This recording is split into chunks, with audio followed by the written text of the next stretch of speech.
Welcome to the ultimate American performance showdown, where raw muscle meets precision engineering. Today, we're diving headfirst into a clash of titans, the 2004 Dodge Viper SRT-10 versus the 2005 Ford GT.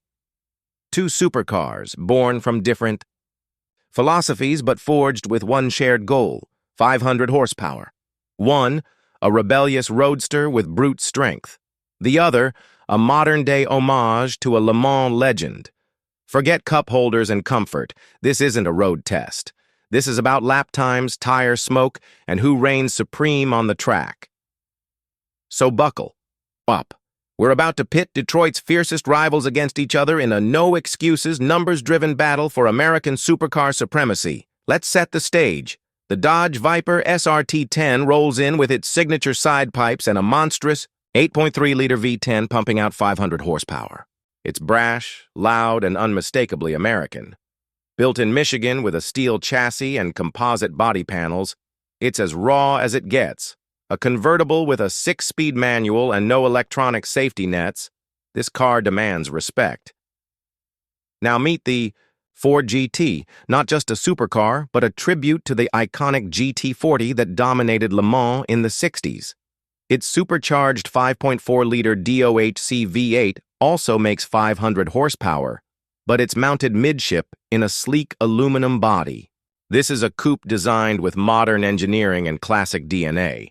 It's refined, balanced, and blisteringly fast. Despite being from the same state, these machines couldn't be more different in construction, in philosophy, in attitude. But they share one battlefield, the racetrack. Let's talk acceleration, because putting 500 horsepower to pavement is no small feat. Both cars hit 60 mph without needing a gear change, a critical factor in shaving off tenths of a second. The Ford GT blazes to 60 in just 3.6 seconds, while the Viper trails slightly at 3.9. That 0.3-second gap might sound trivial, but in racing terms, it's a full car length, a lifetime.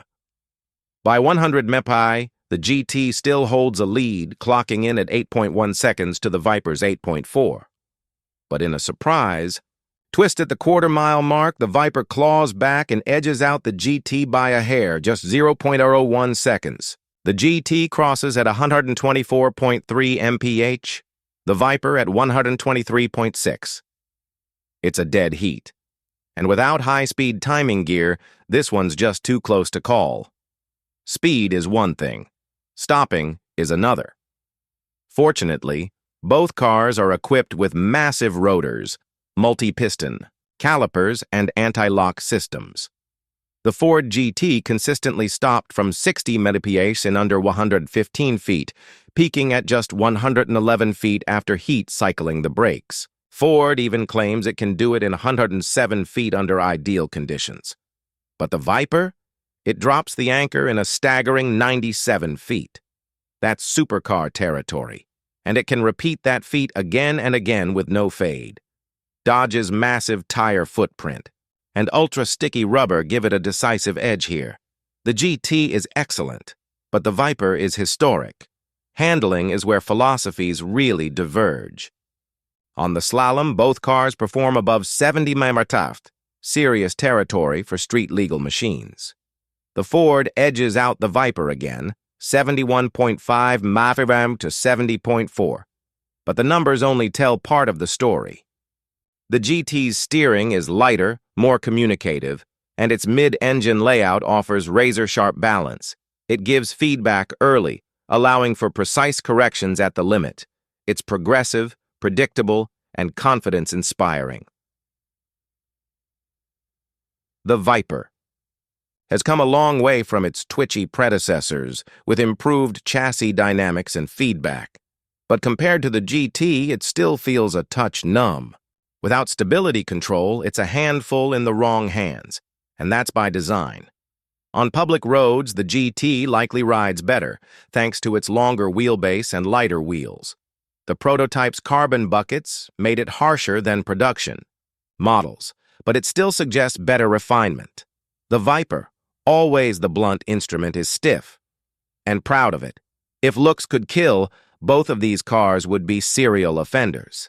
The Ford GT is low, wide, and unmistakably exotic, a futuristic throwback with wide haunches and air-gulping intakes. The Viper is aggressive, muscular, and raw.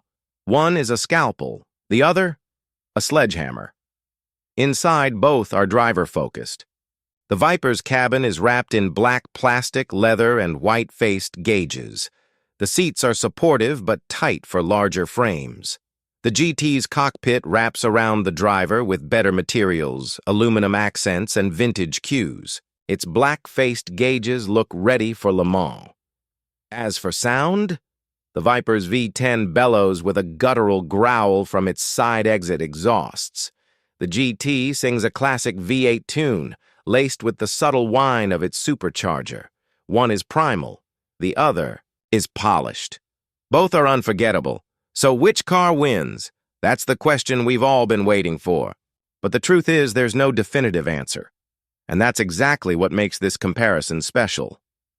If you crave raw, unfiltered power with a side of intimidation, the Viper SRT-10 is your beast.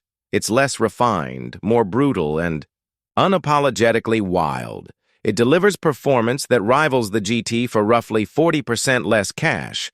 That's incredible value, no question. But if you're after a machine with racing heritage, cutting-edge design, and better balance, the Ford GT is the thinking enthusiast's choice. It's more sophisticated, better tuned, and arguably more iconic. Its lineage runs deep, from Le Mans to your local track.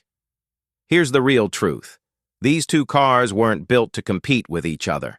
They were born from separate missions. The Viper was Dodge's answer to the European elite, a blunt force reminder that America builds monsters too. The Ford GT? It was a love letter to motorsport history and a statement of technical prowess. And yet, in 2005, they found themselves sharing a battlefield, 500 horsepower each, built in Michigan, but worlds apart in design. It's a moment, in time, that may never be repeated. As enthusiasts, we're the real winners, because we got to witness two American legends go tire to tire in a battle that transcended numbers and lap times. It was passion versus precision, noise versus nuance, snake versus legend. So whether you're Team Viper or Team GT, one thing's certain. This 500 horsepower club is invitation only, and both of these cars earned their place. Thanks for watching. Don't forget to like, subscribe, and hit the bell for more epic car showdowns and deep dive reviews. Drop your pick in the comments. Are you rolling with Dodge or Ford?